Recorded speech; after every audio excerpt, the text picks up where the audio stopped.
Hello everyone, this is Vandana and welcome to CTET Adda. Start करेंगे आज का सेशन जिसमें हम 2015 के फिजिक्स और केमिस्ट्री के प्रीवियस ईयर क्वेश्चन को टारगेट कर रहे हैं और सेक्शन वाइज कर रहे हैं। डेली शाम 4 बजे हमारे चैनल सीटेट अड्डा पे आपको प्रीवियस ईयर डिस्कस किया जा रहा है। सेक्शन वाइज टारगेट किया गया है 2011 से लेकर के 2024 तक के कंप्लीट और फिजिक्स और केमिस्ट्री के दोनों क्वेश्चन तो इसमें इंक्लूडेड है। डेली शाम 4 बजे चैनल पे आइए और प्लेलिस्ट बनी हुई है थ्योरी की, उसको भी कंप्लीट करिए ताकि आपका डाउट जो है, बेसिक जो है वो अच्छे से क्लियर हो जाए। चैनल पे नए हैं तो चैनल को सब्सक्राइब कर लीजिए। अगर आप सीटेट पेपर 2 की तैयारी कर रहे हैं, साइंस मैथ आपका सब्जेक्ट है, तो फटाफट से स्टार्ट कर लेते हैं। हमारा पहला क्वेश्चन दिया हुआ है आपका फिजिक्स से क्वेश्चन है। मानव नेत्र टॉपिक हमने जो पढ़ा है बहुत अच्छे से पढ़ा है और उसी से आपको क्वेश्चन देखने को मिला है। मानव नेत्र में शलाकाओं और शंकुओं के विषय में सही कथन का चयन कीजिए। शलाका और शंकु जो कोशिकाएं होती हैं वो बेसिकली देखने में सहायक होती हैं। शलाका कोशिकाएं आपको तीव्र प्रकाश, जैसे कि जो लोग दिन में देख पाते हैं उनमें शंकु कोशिकाएं अधिकतम होती हैं, ठीक। और जो शलाका कोशिकाएं होती हैं रात्रि में देखने के लिए, यानी कि कम प्रकाश में देखने के लिए सहायक होती हैं। तो जैसे कि एग्जाम्पल देखें तो जैसे उल्लू वगैरह है, तो जो लोग रात में देख पाते हैं उनमें शलाका कोशिकाएं अधिक मात्रा में होती हैं, इसलिए वो रात की चीज़ें यानी कि मंद प्रकाश में भी देख पाते हैं। लेकिन शंकु कोशिकाएं जिनमें होती है वो रात में अच्छे से नहीं देख पाते, तेज प्रकाश में देख पाते हैं। तो यहाँ पे राइट आंसर आपका बनेगा कि शंकु तीव्र प्रकाश के लिए सुग्राही होते हैं। थर्ड आपका करेक्ट आंसर हो जाएगा। सेकेंड दिया हुआ है, कोई वस्तु 5000 हर्ट्ज पर कंपन कर रही है, उत्पन्न ध्वनि का आवर्तकाल। आपको पता है आवर्तकाल जो होता है फ्रीक्वेंसी का इन्वर्सली प्रोपोर्शनल होता है, यानी कि टाइम पीरियड जो होता है 1/f के बराबर होता है। तो फ्रीक्वेंसी यहाँ पे क्या दिया हुआ है, टाइम पीरियड निकालने के लिए बोला है आवर्तकाल, तो t इक्वल टू क्या हो जाएगा 1/5000 हर्ट्ज आ जाएगा, ठीक। तो यहाँ पे 1/5000 को अगर हम सॉल्व करेंगे तो यहाँ पे 0.2, 5 दूनी का 10 और फिर ये 3 जीरो जो है इसको अगर इधर हम बढ़ाएंगे तो कितना आ जाएगा 0.0002। ये कितना आ जाएगा, टाइम 1/, का है तो यहाँ पे सेकेंड आ जाएगा। टाइम पीरियड किस में आ जाएगा, सेकेंड में। 1/हर्ट्ज को सेकेंड बोल सकते हैं। तो यहाँ पे राइट आंसर 0.0002 आ जाएगा, जो कि थर्ड करेक्ट आंसर हो जाएगा।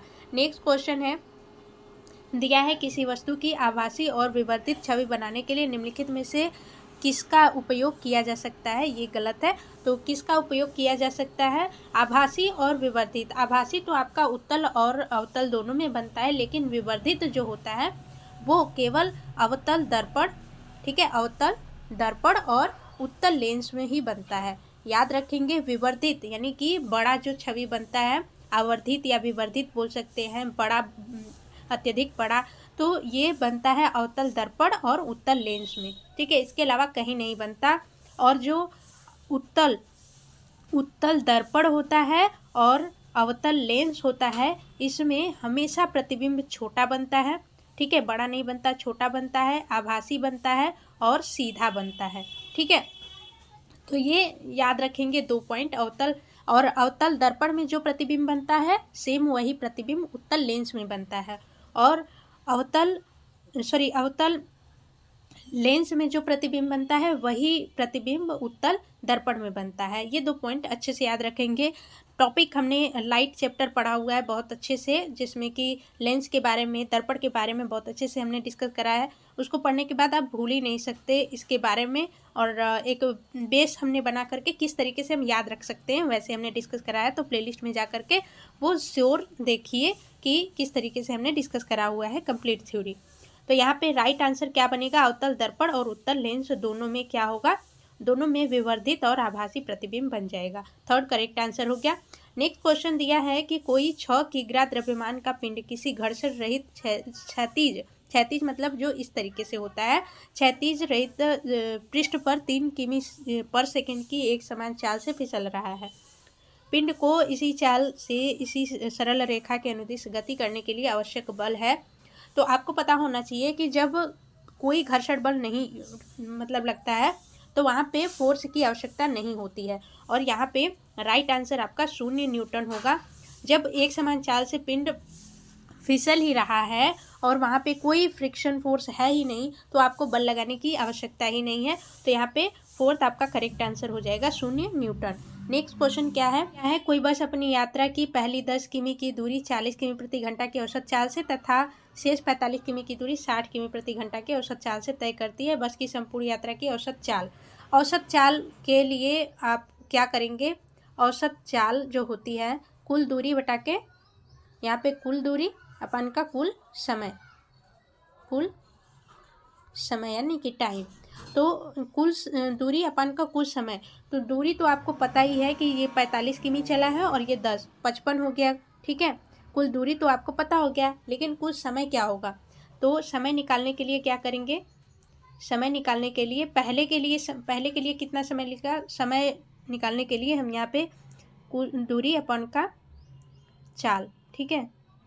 तो पहले के लिए कितना टाइम चला है, दूरी पहले कितनी थी 40 और समय कितना लगा, दूरी कितनी थी 10, ठीक 10 किमी और समय कितना लगा 40, तो सॉल्व करेंगे 1/4 आ जाएगा।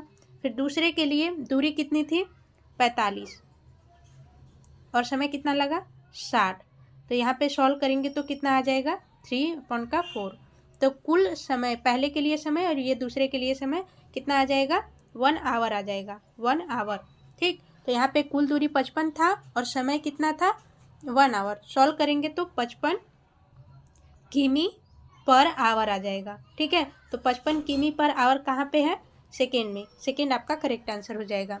नेक्स्ट क्वेश्चन है प्लास्टिक के सामान्य विशिष्ट गुण हैं, तो आपको पता ही है कि प्लास्टिक हम जैसे वायर वगैरह होते हैं उस पर प्लास्टिक लगाते हैं, तो और बर्तन जो होते हैं, बर्तन के हैंडल में आप देखेंगे प्लास्टिक लगे होते हैं, तो ये क्या होते हैं, पहली बात तो ये ऊष्मा के सुचालक नहीं होते हैं, कुचालक होते हैं।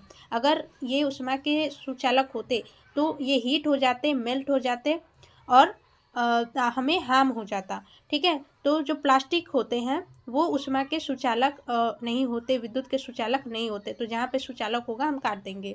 ये टिकाऊ होते हैं, मतलब ज़्यादा टाइम तक चलते हैं, वजन में हल्के होते हैं, ठीक है। अब अगर आप किसी बर्तन के हैंडल में लोहा लगा दें और प्लास्टिक लगा दें तो सबसे सेफ्टी कौन होगा, प्लास्टिक होगा, क्योंकि लोहा जल्दी गर्म हो जाएगा और भारी भी होगा।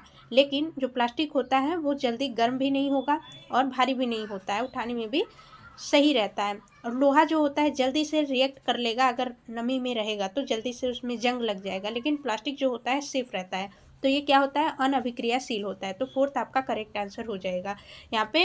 और चैनल पे नए हैं तो चैनल को सब्सक्राइब करके फटाफट से वीडियो को लाइक और शेयर ज़रूर कर दीजिएगा, ताकि आपको डेली शाम 4 बजे ये नोटिफिकेशन मिलता रहे। और सीटेट पेपर 2 की तैयारी कर रहे हैं तो अपने सभी दोस्तों को भी बताइए कि कंप्लीट साइंस आपको मिल जाएगी। इस तरीके से कंप्लीट साइंस आपको कहीं भी नहीं इकट्ठे मिलेगी, जहाँ भी मिलेगी कहीं प्रीवियस ईयर मिलेगा, कहीं आपको कोई टॉपिक डिस्कस कर दिया जाएगा, कंप्लीट आपको सिलेबस नहीं मिलेगा। तो चैनल को सब्सक्राइब करके रखिए और बेल आइकन को ज़रूर प्रेस कर दीजिएगा, ताकि डेली शाम 4 बजे नोटिफिकेशन मिलता रहे। मिलेंगे नेक्स्ट वीडियो में, bye bye, take care and thanks for watching.